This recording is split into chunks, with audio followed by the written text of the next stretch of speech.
Så mitt navn er jo Peter. Jeg jobber som manager foran Mrs. Savage, eller Martin da. Det jeg skal snakke med dere om nå er egentlig litt sånn, hva er det en gamer gjør? Hvordan blir man en profesjonell gamer? Og hvis det ikke er profesjonell gamer man har lyst til å jobbe med i fremtiden, hva annet er det man faktisk kan gjøre innenfor det som har med gaming og spill å gjøre? Så jeg begynte å jobbe med Mrs. Savage når han var ca. 19 år. Det var i 2019. Og måten jeg oppdaget han på, det var faktisk på Twitch. For det var en stor turnering som heter Winter Real, der man kunne spille online. Og hvis man kom på topp 50 i den turneringen, så kom man videre til en turnering som var i Polen, som var veldig stor. Denne turneringen hadde jeg skikkelig lyst til å spille, men jeg kunne ikke for å være borte på reise. Så det jeg gjorde i stedet for, var å gå på Twitch, se på folk som spilte Fortnite. Så oppdaget jeg en som heter Mrs. Savage, som klatret sakte, men sikkert opp på leaderboarden, som til slutt endte opp på hvordan plass, Jonny? Andreplass. Yes. Og det som var spesielt da, var at den turneringen, dette var for veldig mange år siden, og da var det sånn at da måtte man være 16 år for å konkurrere i Fortnite. Så det som skjedde da var at han kvalifiserte til den første og største turneringen som fantes, uten at han faktisk kunne spille den. Så det synes jeg var litt kult. Jeg prøvde å se litt på YouTube og se om jeg klarte å finne videoer, Instagram og sånne ting. Prøvde å se om jeg kunne finne noe mer å se på. Men han hadde ingenting. Så derfor tok jeg kontakt med ham. Og så begynte vi å jobbe sammen etter en liten stund. Og nå har vi jobbet sammen i godt over 5 år. Og det er jo litt sånn, når vi begynte å jobbe sammen, hvor mange av dere har hørt om Mrs. Savage før, bare for å spørre om det? Kan dere rekke opp i hånden hvis dere har det? Så er det ganske mange. Og det som er tingen da, er at det vi valgte, det jeg og Martin bestemte oss for, det var at vi begynte veldig tidlig å fokusere på videoer og innhold, eller det mange i dag kaller for content. Og grunnen for det var at jeg og Martin hadde troa på at vi kunne lage veldig kule videoer, men samtidig kunne vi også bli veldig stor på internett. Så målet vårt var egentlig at Martin skulle bli den største gameren i Norge. Det var vårt første mål. Men det brukte vi bare et par uker på å slå. Så da var neste mål å bli størst i Europa. Det brukte vi litt over 1 år på, før vi kunne kalle oss noen av de største i Europa. Og nå et par år senere så kan vi si at han er en av de største gamerne i verden. Og når man er en av de største gamerne i verden,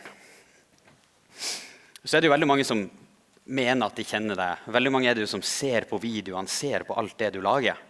Men hvem er det Mrs. Savage egentlig er? Vet dere hvor han streamer? Han streamer på Twitch. Og Twitch er jo egentlig som, for de som ikke har hørt om det før, det er jo egentlig litt sånn som Netflix for gaming. Eller gjerne, du kan gjerne sammenligne det med liksom, sånn som vanlige TV-kanaler er.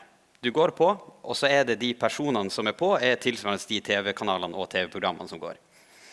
Og da kan man egentlig bare bla gjennom alle de ulike spillene man har lyst til å se på, men det er ikke bare spill på Twitch. Du har også folk som driver på med musikk, dans, tegning, folk som lager kunst. Det finnes en som har streamet noe nylig at han holder på å lage sin egen rakett som man skal feste på en motorsykkel. Så hvis man er på Twitch så kan man finne veldig mye forskjellig. Og det er jo også litt forvirrende når det finnes veldig mange sosiale medier. Og hvordan sosiale medier bruker dere? Ingen som tør å si noe? Jeg kan gjette. TikTok? Snapchat? Kanskje noen bruker Instagram? Jeg tror de færreste av dere som sitter på de fremste raden bruker Facebook. Men kanskje noen av dere. Og det vi kan se på da er jo, Instagram er jo en av de hovedkanalene. Det er jo en av de kanalene vi har brukt mest tid på og vært lengst på. Så har vi YouTube. YouTube legger vi ut lengre videoer. Dette er egentlig for fans og folk som har lyst til å se på Fortnite-relatert innhold, altså bare Fortnite, bare gameplay, og så gjerne litt kortere type videoer. Så har vi TikTok.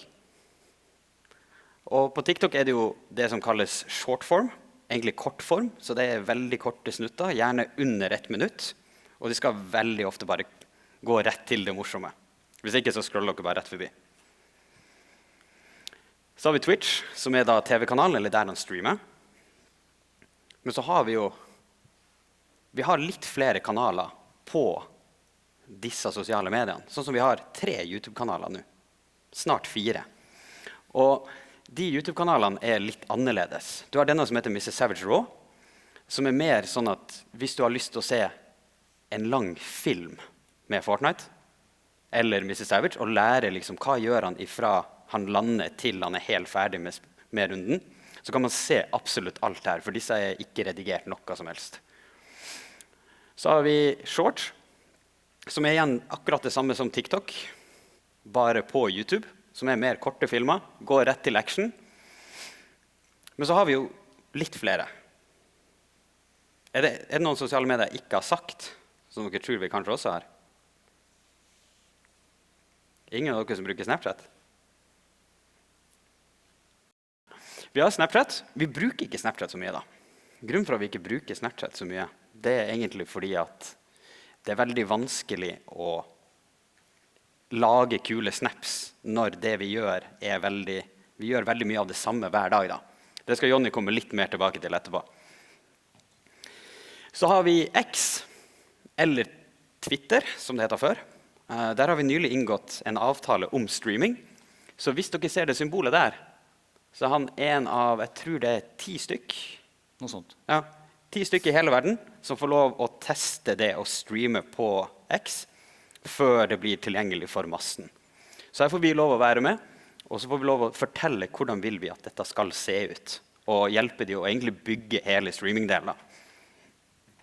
For vi har også slått noen rekorder. Vi hadde Norges største Twitter-konto i nesten 2 år. Det er til og med på Wikipedia.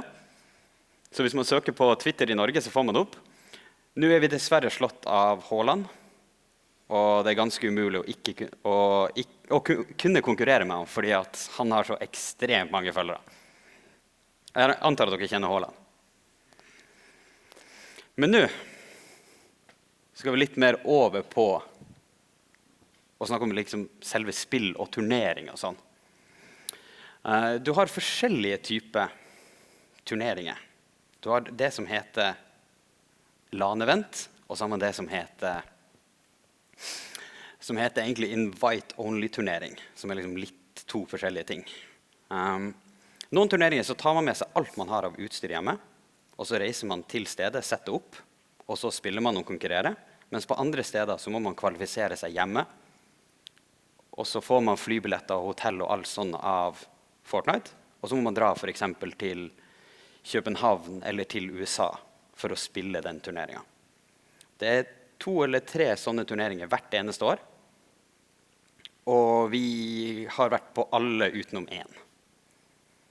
Fordi at den siste klarte det dessverre ikke å kvalifisere seg til. Det er jo mange forskjellige jobber innenfor gaming. Selv om man kanskje ikke har lyst til å være den som kan game og streame på fulltid, så er det også mange ting man kan jobbe med. Sånn som for min del, jeg er jo manageren til Martin.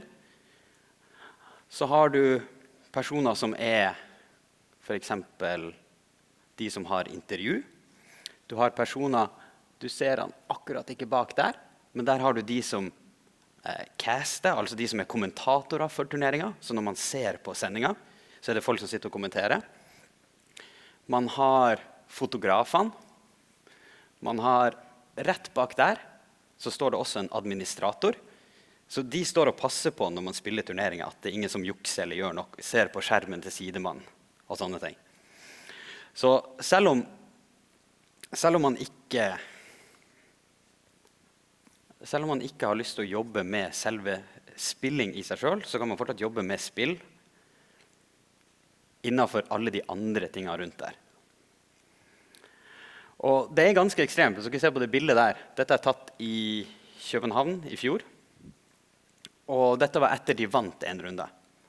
Og det veldig kult, synes i hvert fall jeg selv, å sitte i salen, og så hører man jubelen til flere tusen mennesker når navnet deres blir ropt opp. Jeg kan vise dere et eksempel, faktisk.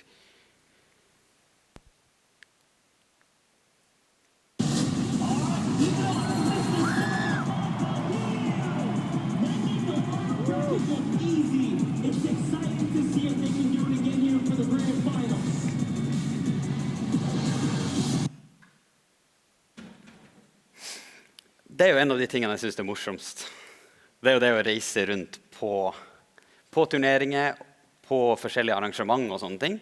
Men vi gjør også en del andre ting. Dette er en video vi lagde med BMW for et par uker siden.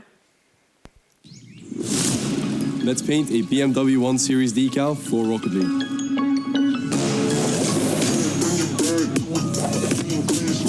Clean brush every single time.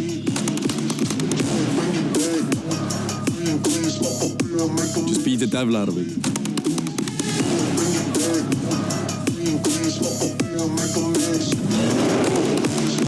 Enter the BMW and Rocket League decal contest for a chance to see your design in the game.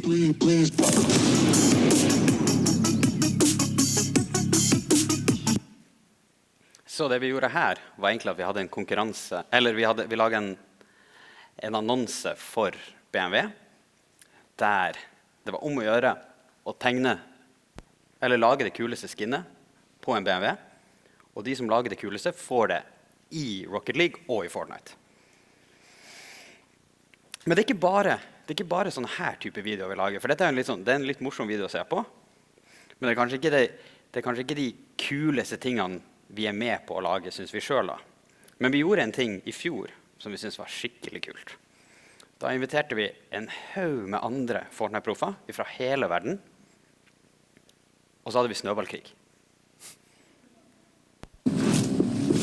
I brought 10 of my best friends and best Fortnite players to Norway to compete in an epic 5v5 snowball fight. No, push. Bush. Yeah, I'm kind of down for a 5-man WK. Wait, that's low-key f***ing smart.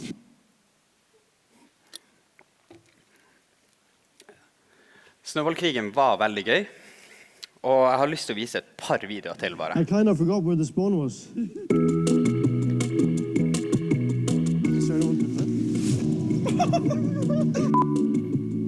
I can take it now, right? Yeah, you can. I agree with Indra. Indra might be the dumbest person here, but right now he's actually speaking. Yeah, exactly. Are we winning? I think so. Oh, they're taking our flash. All right, find the crate now. Så det vi gjorde her var egentlig at vi lagde sånne her type videoer for alle av deltakerne som var med, sånn at de også kunne publisere det på sine egne kanaler, som takk for at de ble med å lage i vår YouTube-video. Så nå har vi jo egentlig snakket om hva Mr. Savage gjør, litt om hva man kan jobbe med, litt om hvordan man gjør ting. Og nå tenkte jeg egentlig vi skulle introdusere Jonny. For han skal snakke litt mer om det å være foreldre, men også det å være barn. Hvordan jobber dere med foreldrene for å lære dem om gaming? Jeg skal komme inn på det. Så, dette er Martin. Mr. Savage, 8 år gammel. Det er 11 år siden nå. Akkurat spilt et Minecraft-spill. Ikke Fortnite. Fortnite hadde ikke kommet ennå. Og på skjermen her, der står det, du har vunnet denne kampen. Så han begynte tidlig å spille. Og når jeg var yngre, altså ungdom, 20-årene, så laget jeg faktisk små spill. Så jeg var veldig interessert i spill veldig tidlig, og jeg har spilt masse selv når jeg var yngre.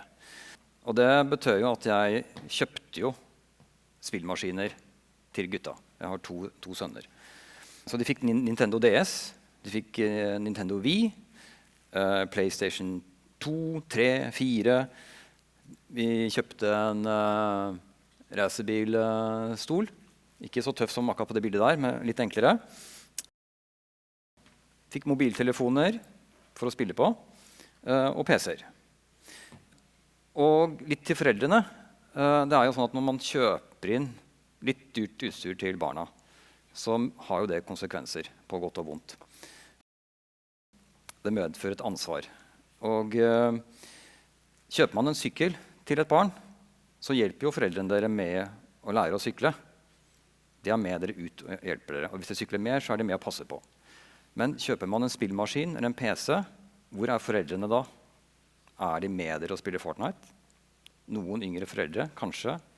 De fleste fortsatt ikke. Så litt til foreldrene i dag. Hva gjør foreldre for å være litt mer sammen med barna om dette? Vi skal snakke litt om det. Men her kan også barna bidra. Så jeg skal nevne noen problemstillinger som dere kanskje kjenner igjen i. Spilling kan jo lede til kaos, for det er jo veldig gøy.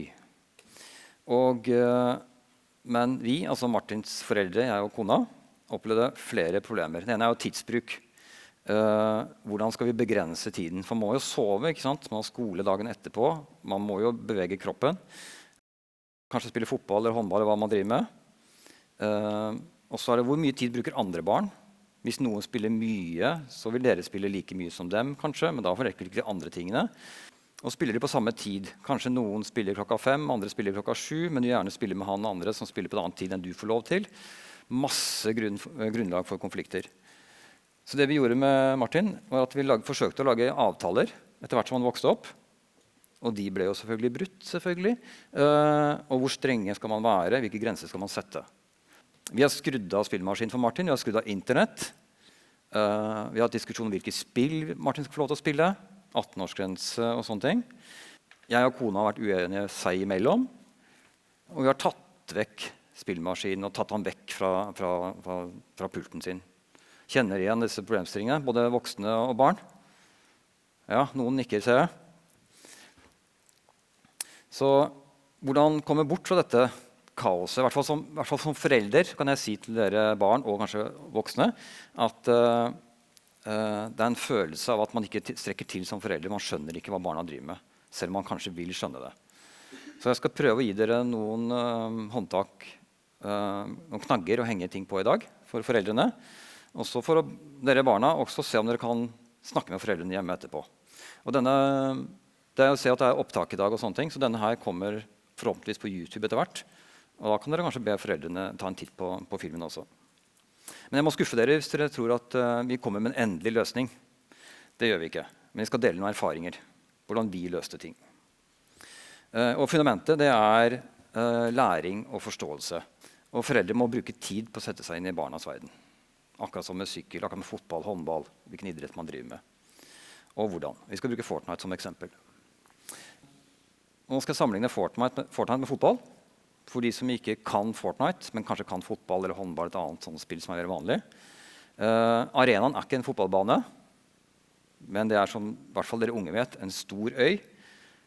Og det er 100 spillere på banen. Det er kaos det. Og man har headset, man snakker sammen med andre barn. Treffer venner, men også uvenner.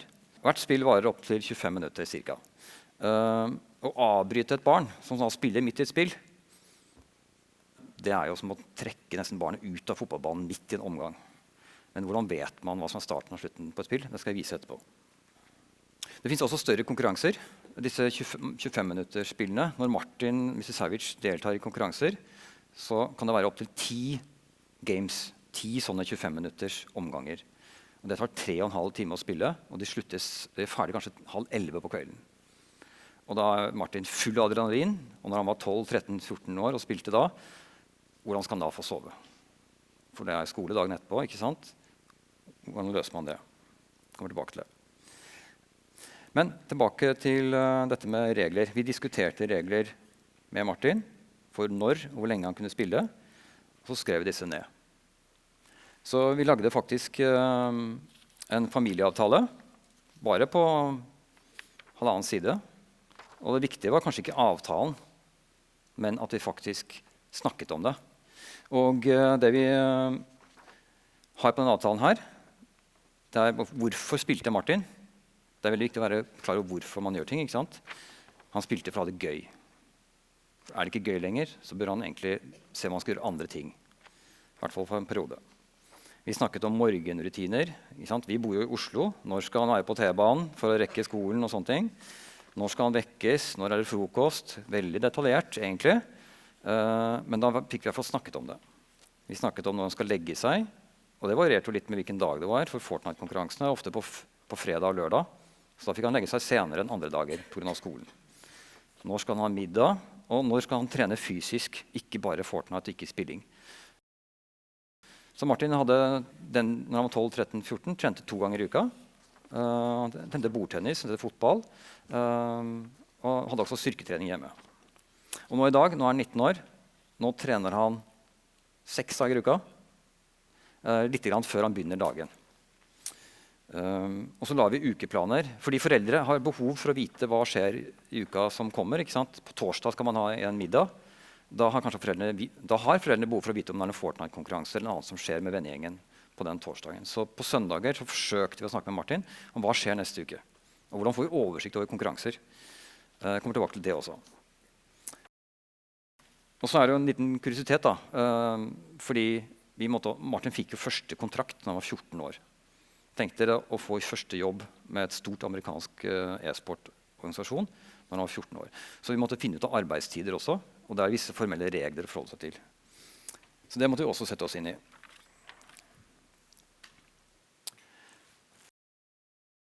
Klarte vi å håndheve disse reglene?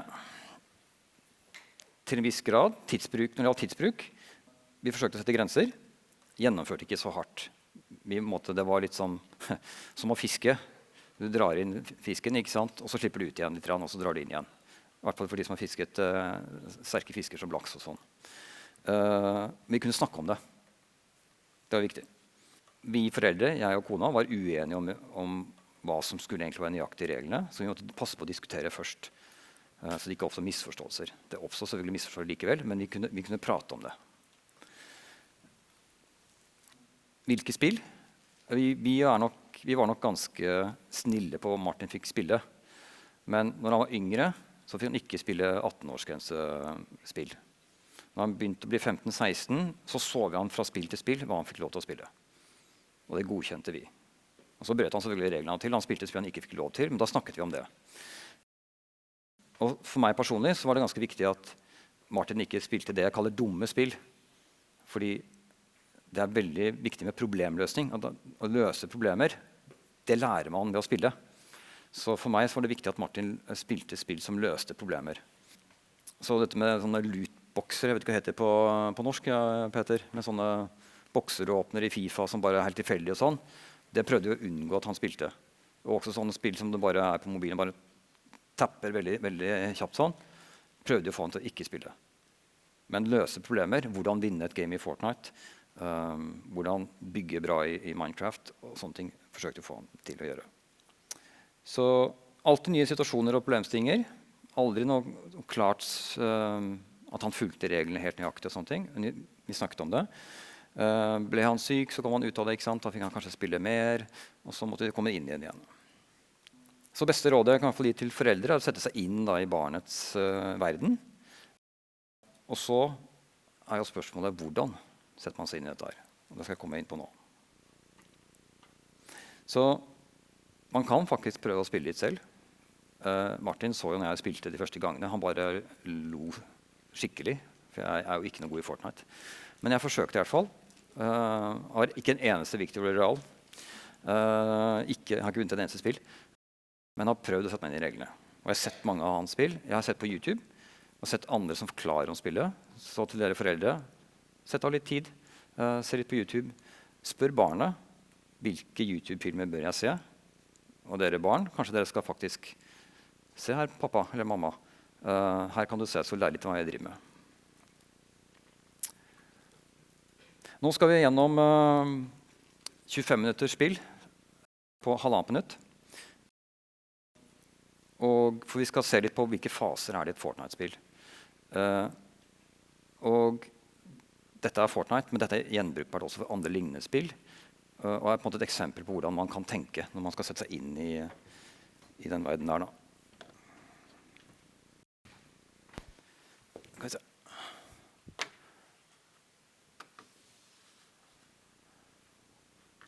Skal vi se, bare stoppe her.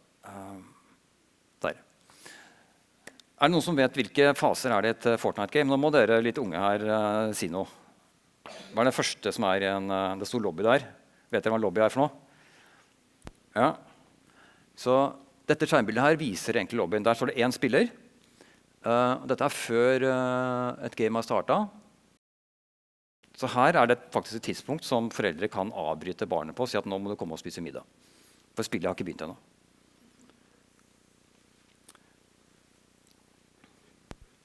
Så går vi videre. Starter spillet. Da ser dere står 'connecting' der. Nå er spillet snart i gang. Og da spiller man kanskje ikke solospill, ikke spiller alene, men spiller med andre i lagspill. Da kan det være litt dumt å avbryte. Og her ser dere sekundene telles ned. Det kommer stadig flere spillere inn i det som kalles lobbyen før spillet starter. Og så kommer man inn i startfasen av spillet. Der. Og da kjenner dere igjen ikke sant, at her er battlebussen, bussen hvor alle spillerne som lander på øya kommer.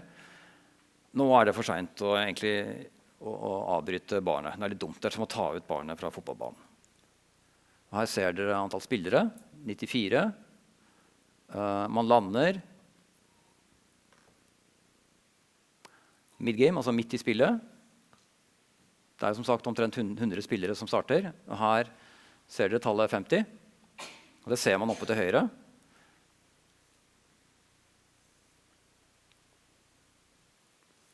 Og så kommer slutten av spillet. Da er det ofte spennende, ikke sant? Hvis man er kommet så langt som dette her. Da følger man her oppe. Her er det 16 spillere igjen. Og så ser dere at denne skyen som kommer inn i Fortnite-øya, og som man ikke bør være i, som bare blir mindre og mindre til det er ingenting igjen, den omslutter alt etter hvert. Denne pilen her er Martin som spiller. Nå skal vi se hvordan den blir mindre. Syklene blir mindre, stormen blir større, helt til spillet er ferdig. La oss følge med da.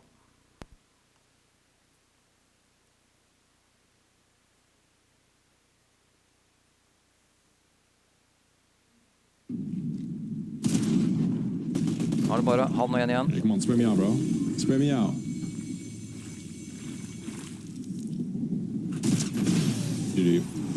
Little 20 bomb, okay. Og da er vi tilbake. Da har han kjørt et spill igjennom. Og dette er kanskje det beste tidspunktet å si at nå må du spise middag. Da er kanskje dere i godt humør, dere som har spilt. Ikke sant?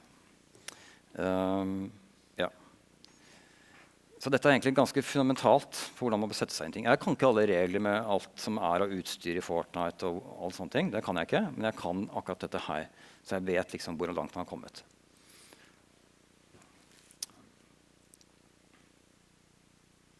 Og så er det jo sånn at for de som kan litt fotball eller håndball eller andre spill, så er det jo sånn at det er jo ganske spennende etter man vet mer. Har man spilt det selv, så er det jo utrolig fascinerende. Jeg har spilt fotball før, da. Så er det utrolig fascinerende å se Messi og Haaland og andre gjøre sånne fantastiske ting på banen. Og sånn er det altså de som ser på Martin. De ser jo på alle de tingene han gjør som han er god på. Ikke sant? Så etter hvert som man lærer mer, så blir det automatisk mer interessant å se på også. Selv om man kanskje ikke spiller selv. Ja. Og Fortnite er så stort, det er så mange variasjoner, og det er grunnlag for karrierer og for mange tilskuere. Og det er mange som lever av dette. En ting er de som spiller, men som Peter sa i sted, de som spiller inn videoer, de som redigerer, og så videre. Ja. Så sette seg ned med barnet foran skjermen, få barnet til å forklare, se noen games sammen, kan bli en fin stund, og kanskje foreldre begynner å spille selv. Jeg har et eksempel på en mamma som har begynt å spille Fortnite selv, og som streamer, altså viser det på Twitch, og lever av det. Og så er det jo spørsmålet når er konkurransene, og det finner man på fortnitetracker.com. Dere kan se videoen etterpå og notere dette senere. Og Det kan også være litt forvirrende. Da. Det kan være vanskelig å finne sitt barn som deltar i konkurranser. For det er jo også innmari mange deltakere. Akkurat her, der står det tallet 40 936 deltagende lag i Europa. Og da må man søke opp barnet sitt og vite navnet på barnet sitt, ikke sant? For det er jo et alias som brukes. Akkurat her så ser vi at Martin og sin partner Mongral er på 9. plass. Jeg klikker på den, og da får man se hvilken plassering de hadde på de ulike gamene i denne konkurransen. Jeg har lyst bare til å gi et tips til de som kanskje har yngre barn. Det er at, hva snakker barna om når de spiller? For det er akkurat som på skolegården eller andre sammenhenger, så kan det være greit å vite hva de holder på med, hva de snakker om. Og her kan det være greit å bruke en høyttaler og mikrofon i stedet for headset. Eller man kan koble på en høyttaler også for å høre hva barn og andre sier. På en ekstern høyttaler for å høre hva som foregår. Det kan være et triks for yngre barn. Det løser et problem. Det kan også være andre problemer. Yep. En ting som ofte kan være et problem på internett, og når man gjør sånne her ting, det er jo det å bli lurt. Noen kan for eksempel lure deg til å gi fra deg alle skinsene dine, alle tingene du har. Det å bli skammet har kanskje noen dere blir utsatt for allerede. Om dere ikke har det, veldig bra. Her er det egentlig bare at den viktige tingen her er jo egentlig at ikke gi fra dere noe til noen dere ikke kjenner. Fordi at de aller fleste ellers, de er kun ute etter det du har, og du kommer ikke til å få noe som helst tilbake hvis du prøver å bytte med dem. Fordi at det er jo også sånn at man kan bli lurt til å gi bort skins og sånne ting, men man kan også bli lurt til andre ting. Som er for eksempel å gi fra seg passord, brukernavn, man kan bli lurt til å ta bilder av bankkortet sitt eller bankkortet til noen andre. Men regelen er egentlig at ikke gi noe til noen du ikke vet hvem er i utgangspunktet. Det er egentlig den enkelste regelen å følge, og det er også den som vil sikre at dere ikke blir lurt av noen. Og så jeg husker en gang vi dro på ferie, familien. Og da var det starten av en ny Fortnite-sesong, og i nye sesonger så skal man finne lagkamerater, ikke sant? Og i de timene og de 2 dagene første på dagen på ferie, så kunne ikke Martin spille. Og da fikk han ikke være på det laget som han hadde lyst til å være med på. Så læringen der for vår del var at det skjer også ting utenfor spillet på en måte. Pass på det.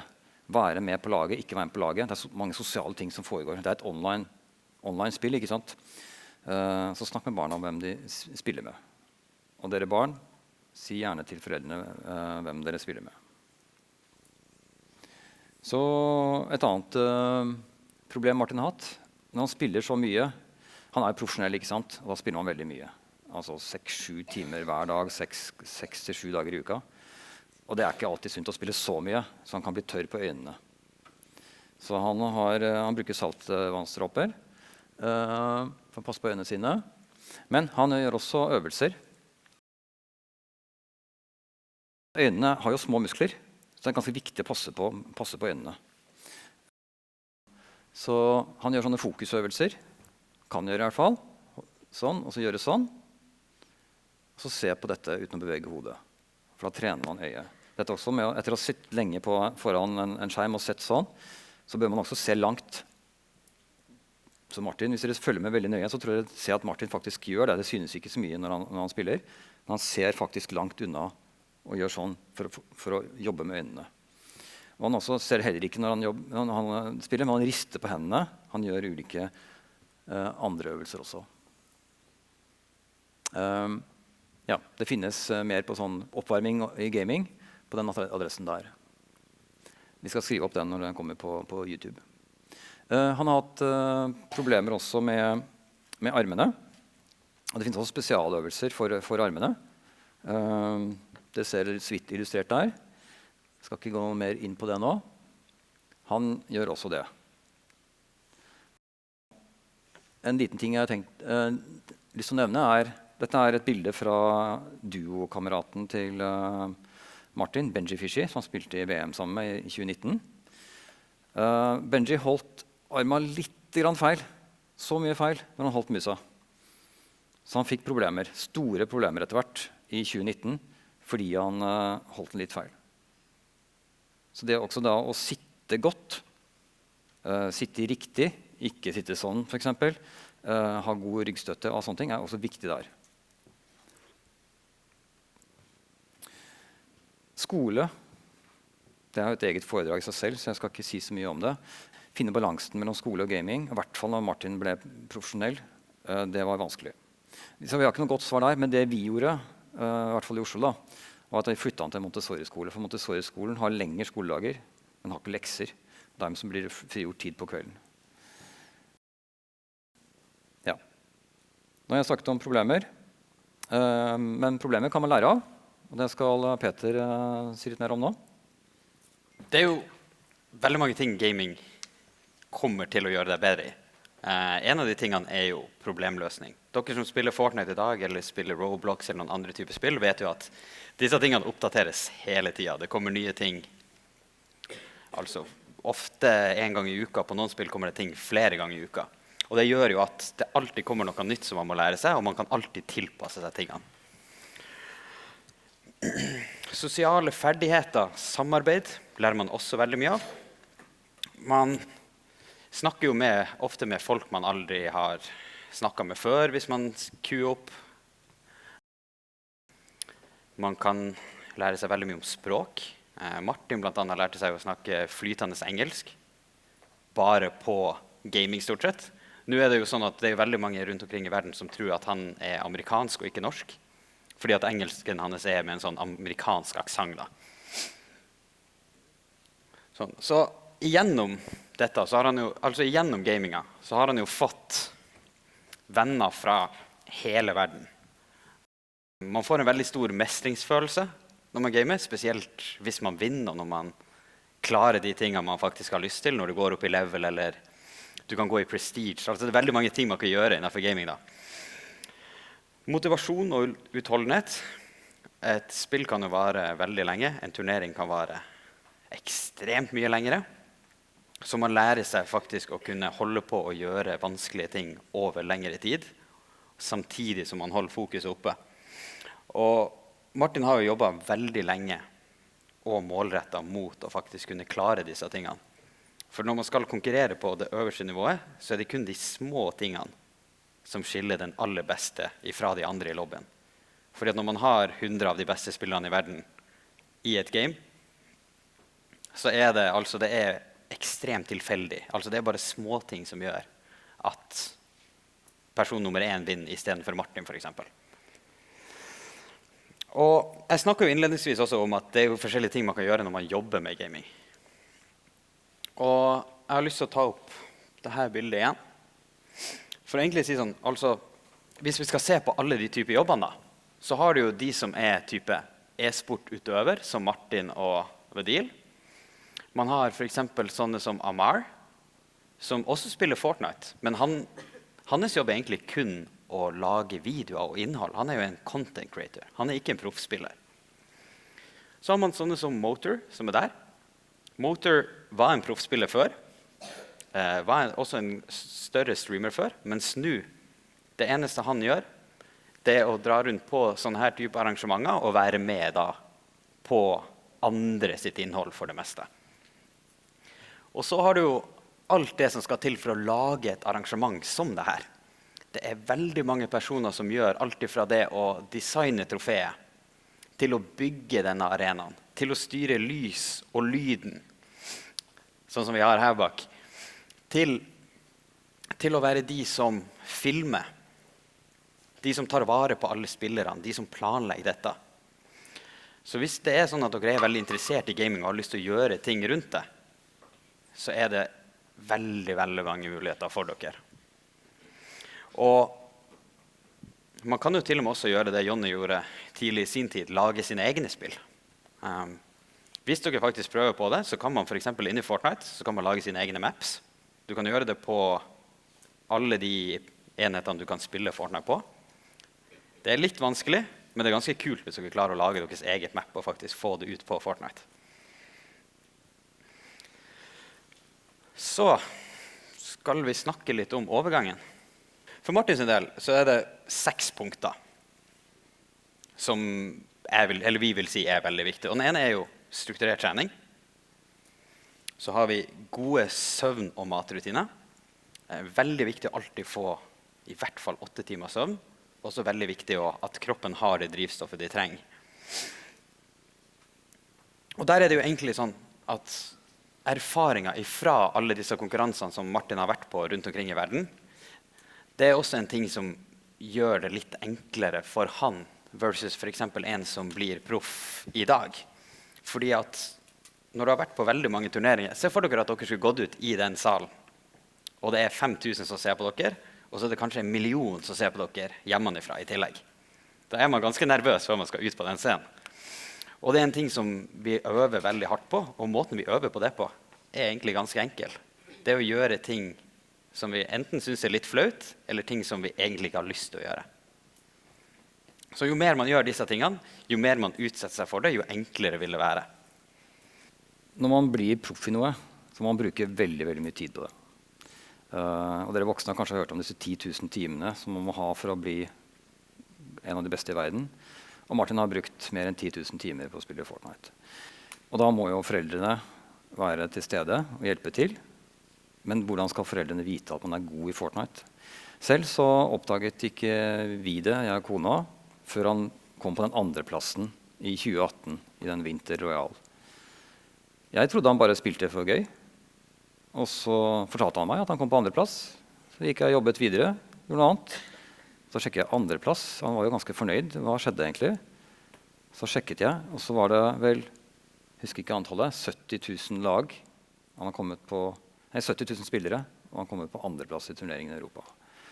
Og premiepengene var svimlende 700 000 kroner på 1. plassen. Så da gikk jeg bort til Martin. Ok, her driver du med noe som jeg ikke skjønner så mye. Kan du forklare meg litt hva du holder på med? Det var liksom starten på dette. Og det klart når han blir så god, så måtte jeg og kona sette oss inn i dette veldig, veldig grundig. Og da fikk han også litt mer tid, og da måtte vi begynne å snakke med skolen, og så videre, og så videre. Men skal man prioritere gaming, så går det utover andre ting. Så det en diskusjon man må ta i familien, da, og barna må også prøve å si fra, da, og hvor god man egentlig, har man lyst til å satse på dette, og så videre. Akkurat som i andre spill. Ja. Etter hvert som man blir bedre, trenger man profesjonell støtte. Man trenger en som hjelper han med når han ute og reiser og sånne ting, som Peter gjør. Passe på kalenderen hans, avtaler, sette opp teknisk utstyr. Jeg jobber med Martin, jeg den som har ansvaret for teknisk utstyr. Han setter opp gamingstudioet hans, hjelper til med PC-er, blant annet. Viktig med oppvarming. Dere som spiller mye allerede, prøv å gjøre noen fingerøvelser, gjør noen andre ting før dere begynner å spille. Det også noe som heter nedvarming etterpå. Så før vi oppsummerer, så det ble skrevet en bok av meg og ei til for et par år siden. Jeg har med den boka i dag. Den tar opp litt av disse temaene vi har snakket om. Den på engelsk, masse bilder. Den sier litt om dette med å balansere utdannelse og gaming. Forteller mer om mulighetene for utdanning innenfor dette her. Den snakker mer om LAN, altså reise til turneringer, hva man bør gjøre. Litt om utstyr. Eget kapittel om jenter i e-sport. Ja. Skal vi oppsummere alt da? Så det jo, vi har jo snakket litt om sosiale medier, de forskjellige typene sosiale medier og hvordan de fungerer. Vi har snakket om Martin. Hvem Martin? Hvordan ble han proff? Vi har snakket om turneringen. Hvordan type for eksempel videoer vi lager. Vi har vært litt inne på hva dere burde si til mamma og pappa for å få dem til å skjønne spillet. Vi har også snakket litt om forskjellige typer jobber innenfor dette med gaming. Og det vi egentlig vil at dere skal sitte igjen med jo det at ofte gaming, spesielt hvis dere aldri har gamet før, så ofte gaming litt mer, eller mye mer, enn det kanskje ser ut som. For min del så kan jeg jo si at gaming jeg har gamet hele mitt liv. Jeg nå 28 år gammel.